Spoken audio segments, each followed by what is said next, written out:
Hey guys, what's up? This is Vampire Bride, and today I'm doing episode 4 of my Movies and TV Shows to Games series.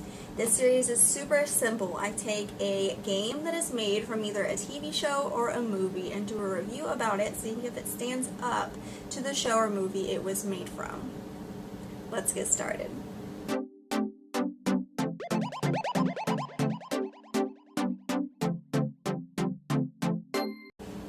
Today I'm talking about Lost.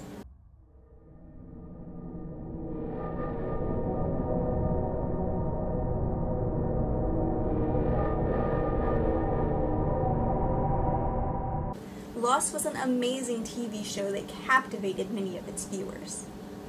It was canceled by ABC after 6 seasons. No surprise, as ABC loves to cancel some shows.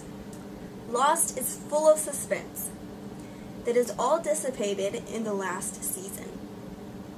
The creators of the TV series Lost had planned for more seasons, but were canceled before they could get them out.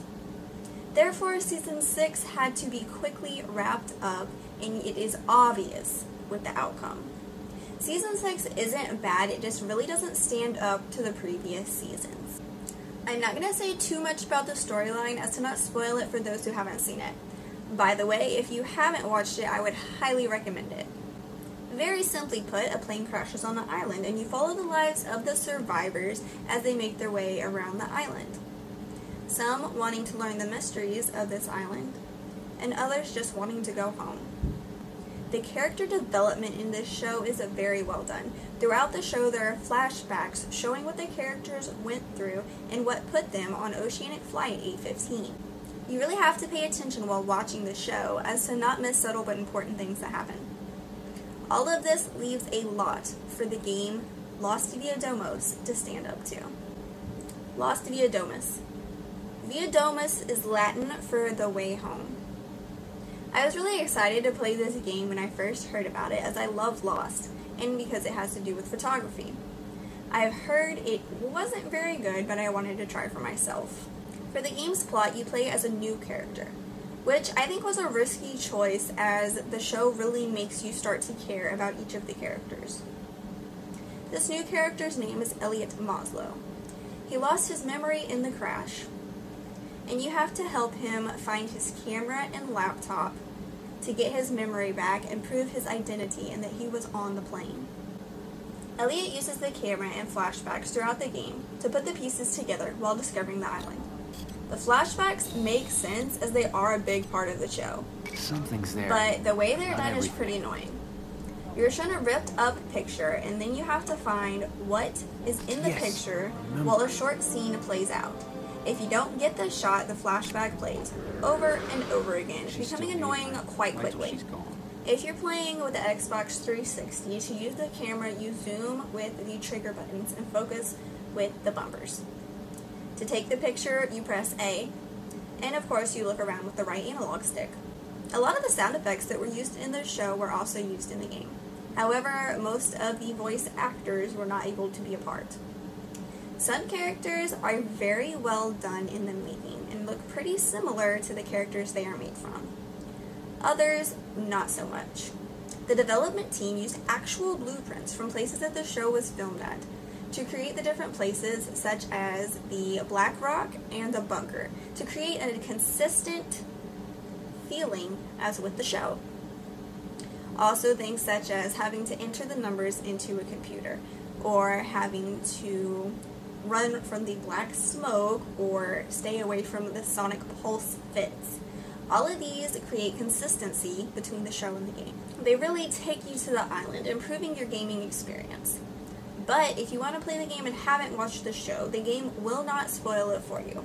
It was filmed after season 4 of the show, but the scenes in the game are only from up to season 2. It is a decent looking game, but the buildings are very dark, especially compared to the brightness of the beach and the surrounding foliage. There are also many times where you have to go into a cave, which are a nuisance in their own right.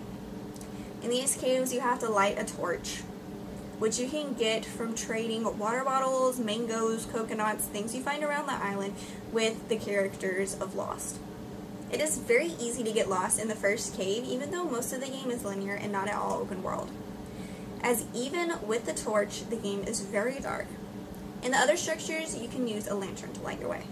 The gameplay is very slow and has very little action, especially in the beginning, as you're only able to walk. But a little into the game, you gain the ability to run, and it's a bit quicker. There are a couple of fast travel options which are very useful, as there is a lot of back and forth through the woods towards the beginning of the game. The black smoke monster from the show makes many appearances in the game. The first time I played, it nearly made me rage quit, as it was so aggravating trying to go through the woods.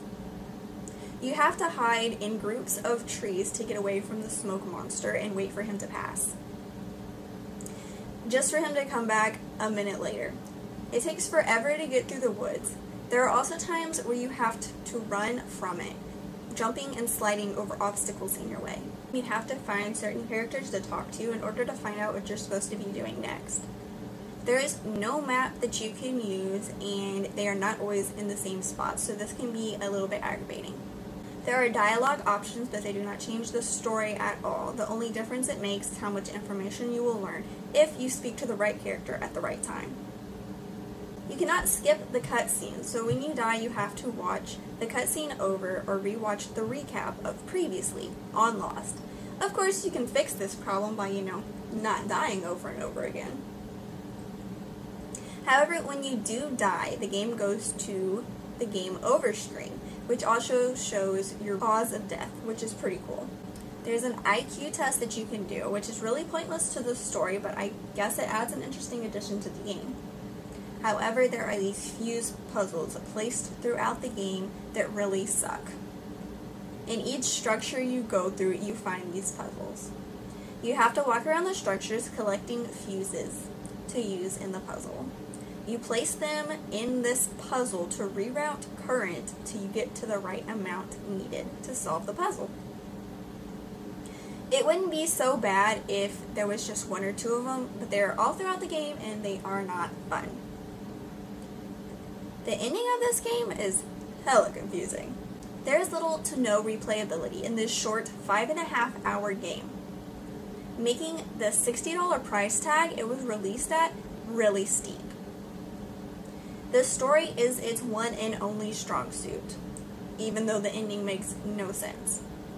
So if you know the story, there's not much reason to play the game. This game really turned out to be more of a train wreck, or rather plane crash, than the masterpiece that is the show Lost. Anyways guys, thank you for watching. Let me know what you think in the comments below. Like this video and subscribe for more videos to come.